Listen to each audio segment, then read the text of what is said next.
Hello friends, அஸ்ஸலாமு அலைக்கும். Welcome to Haji's kitchen. இந்த வீடியோவில் நம்ம பீஃப் கிரேவி அதுவும் சிம்பிளாக சூப்பராக எப்படி பண்ணுறதுன்னு பார்க்க போகிறோம். நீங்கள் பிகினர்ஸாக இருந்தால் இந்த வீடியோ உங்களுக்கு ரொம்பவே யூஸ்ஃபுல்லாக இருக்கும். உங்களுக்கு இந்த மாதிரி டிஃப்ரெண்ட்டான ரெசிபிஸ் அண்ட் டயட் ரெசிபிஸ் வேணும்னா கண்டிப்பாக இந்த வீடியோ லைக் பண்ணிவிட்டு நம்மளோட சேனலில் சப்ஸ்கிரைப் பண்ணிடுங்க.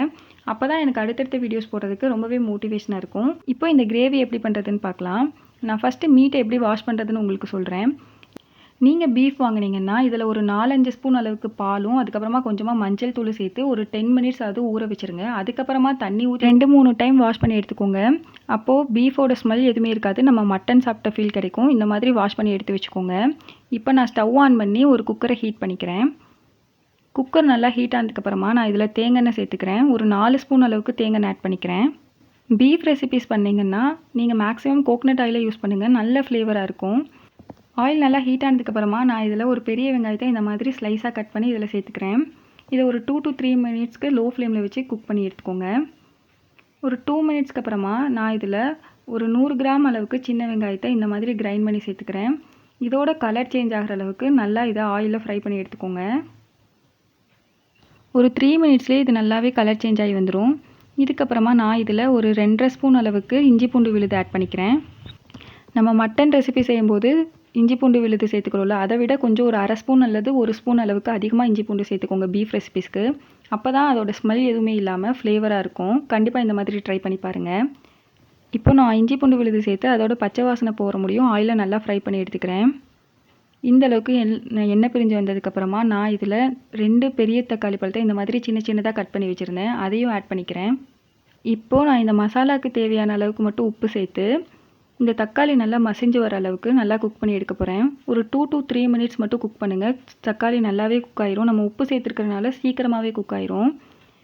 நான் ஒரு லிட் போட்டு க்ளோஸ் பண்ணி குக் பண்ணுறேன், அப்போ சீக்கிரமாக குக் ஆகும் அப்படிங்கிறனால. ஒரு 2 மினிட்ஸ்க்கு அப்புறம் நம்ம ஓப்பன் பண்ணி பார்க்கலாம். நல்லா இந்த அளவுக்கு எண்ணெய் பிரிஞ்சு சூப்பராக வந்துருச்சு. நான் ஆட் பண்ண ஆயில் எல்லாமே தனியாக செப்பரேட் ஆயிடுச்சு.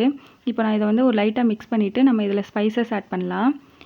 நான் இதில் 1 ஸ்பூன் அளவுக்கு மிளகாத்தூளும் 1/2 ஸ்பூன் பட்டை ஏலக்காய் பவுடரும் ஒரு ஸ்பூன் அளவுக்கு கரம் மசாலாவும் சேர்த்துக்கிறேன். உங்ககிட்ட பட்டை ஏலக்காய் பவுடர் இல்லை அப்படின்னா நீங்கள் 1.5 ஸ்பூன் அளவுக்கு கரம் மசாலாவே சேர்த்துக்கோங்க. அதுவே நல்ல ஃப்ளேவராக இருக்கும், நல்லாயிருக்கும் டேஸ்ட்டும். இப்போது இதோட ராஸ்மெல்லாம் போகிற அளவுக்கு ஆயிலை நல்லா ஃப்ரை பண்ணுங்கள். இதோட கலர் சேஞ்ச் ஆகி நல்ல க்ரீமியாக கிடைக்கும், அந்த அளவுக்கு நல்லா குக் பண்ணுங்கள். எனக்கு 2 மினிட்ஸில் இந்த மாதிரி நல்லா க்ரீமி ஸ்ட்ரக்சரில் கிடச்சிருச்சு. இப்போ நான் க்ளீன் பண்ணி வச்சுருந்தேன் பீஃபை இதில் சேர்த்துக்கிறேன். நான் ஒரு 1/4 கிலோ அளவுக்கு பீஃப் சேர்த்துருக்கிறேன். பீஃபை இதில் சேர்த்ததுக்கப்புறமா இந்த மசாலா கூட இந்த பீசஸ் எல்லாமே கோட் ஆகிற மாதிரி நல்லா மிக்ஸ் பண்ணி விடுங்க. இந்த பீஃப் பீசஸ் இந்த மசாலா கூட அட்லீஸ்ட் ஒரு 5 to 10 மினிட்ஸாவது குக் ஆயிடணும். அப்போ தான் நம்மளுக்கு சாப்பிடும்போது நல்ல ஃப்ளேவர்ஃபுல்லாக இருக்கும். கண்டிப்பாக இந்த மாதிரி ட்ரை பண்ணி பாருங்கள். சிம்மில் வச்சு 5 மினிட்ஸ்க்கு இந்த மாதிரி நல்லா மிக்ஸ் பண்ணி விட்டுட்டே இருங்க. இது நல்லா மசாலா கூட கோட் ஆகி எல்லாம் ஒன்று போல் திரண்டு வரும், அந்தளவுக்கு நம்ம மிக்ஸ் பண்ணணும். இந்த மாதிரி நம்ம மிக்ஸ் பண்ணி எடுத்ததுக்கப்புறமா நம்ம ஒரு 5 மினிட்ஸ்க்கு லிட் போட்டு க்ளோஸ் பண்ணி குக் பண்ணலாம். அட்லீஸ்ட் ஒரு 20% இதில் குக் ஆயிடணும். அப்போ தான் நம்மளுக்கு சாப்பிடும்போது நல்ல ஃப்ளேவராக இருக்கும். இப்போ நான் லிட் போட்டு க்ளோஸ் பண்ணி குக் பண்ணுறேன். இப்போ பாருங்கள், நம்மளோட ஆயிலாக பிரிஞ்சு நல்லா சுருளை வதங்கி வந்துருச்சு மீட்லாம்.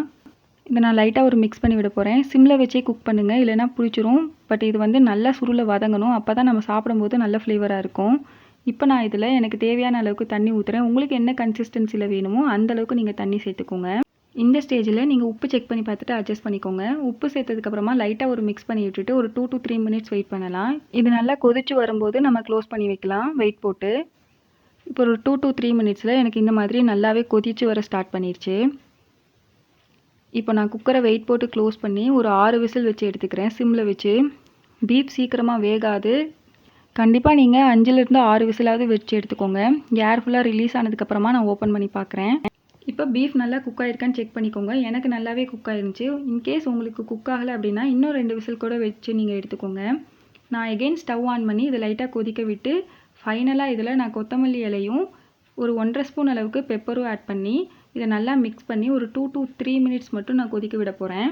பெப்பர் சேர்த்ததுக்கப்புறமா நீங்கள் நிறையா கொதிக்க விடாதீங்க, ஒரு 2 நிமிஷம் மட்டும் கொதிக்க விடுங்க. இல்லைனா அது ஒரு கசக்கிற மாதிரி டேஸ்ட் கொடுத்துரும், அது நல்லா இருக்காது கிரேவிக்கு சாப்பிடும்போது. இப்போ நம்மளோட பீஃப் கிரேவி சூப்பராக ரெடி ஆயிடுச்சு. இப்போ நம்ம ஸ்டவ் ஆஃப் பண்ணிவிட்டு நான் இதை வேறு பவுலுக்கு ட்ரான்ஸ்ஃபர் பண்ணிக்க போகிறேன். இதோட மேக்கிங் ப்ரொசீஜர் ரொம்ப ஈஸி. நீங்கள் பிகினர்ஸாக இருந்தாலும் இதை ரொம்ப ஈஸியாக சிம்பிளாக பண்ணிடலாம். இதோட டேஸ்ட் ரொம்பவே நல்லாயிருக்கும். கண்டிப்பாக ட்ரை பண்ணி பாருங்கள். நீங்கள் வெயிட் லாஸில் இருக்கீங்க இல்லை ஜிம் போகிறீங்கன்னா உங்களை மட்டன் சாப்பிட்றதுக்கு பதிலாக இந்த மாதிரி பீஃப் அண்ட் சிக்கன் ரெசிபிஸ் தான் நிறையா சாப்பிட சொல்லுவாங்க. பீஃபில் நிறையா ப்ரோட்டீன் இருக்கனால நீங்கள் வெயிட் லாஸில் இருந்தீங்கன்னா அட்லீஸ்ட் வீக்லி ஒன்ஸாவது நீங்கள் பீஃப் எடுத்துக்கோங்க. இந்த கிரேவி சப்பாத்தி கூட, புரோட்டா கூட, ரைஸ் கூட கூட வேறு லெவல் காம்பினேஷனாக இருக்கும். கண்டிப்பாக ட்ரை பண்ணி பாருங்கள். நம்ம ரெகுலராக சாப்பிட்ற கிரேவி மாதிரி இல்லாமல் இது நல்லாவே யூனிக்காக டிஃப்ரெண்ட்டாக இருக்கும். கண்டிப்பாக ஒன்ஸ் ட்ரை பண்ணி பார்த்துட்டு எப்படி இருக்குன்னு எனக்கு கமெண்ட் பண்ணுங்கள். ஐ ஹோப் இந்த வீடியோ உங்களுக்கு ரொம்ப யூஸ்ஃபுல்லாக இருக்கும்னு நினைக்கிறேன். நீங்கள் பிகினர்ஸாக இருந்தீங்கன்னா இதே மெஷர்மெண்ட்டில் செஞ்சீங்கன்னா உங்களுக்கு ஃப்ளாப் ஆகாமல் வரும். தேங்க்ஸ் ஃபார் வாட்சிங். தேங்க்யூ. லைக் பண்ணுங்க, ஷேர் பண்ணுங்க, சப்ஸ்கிரைப் பண்ணுங்க. பாய்.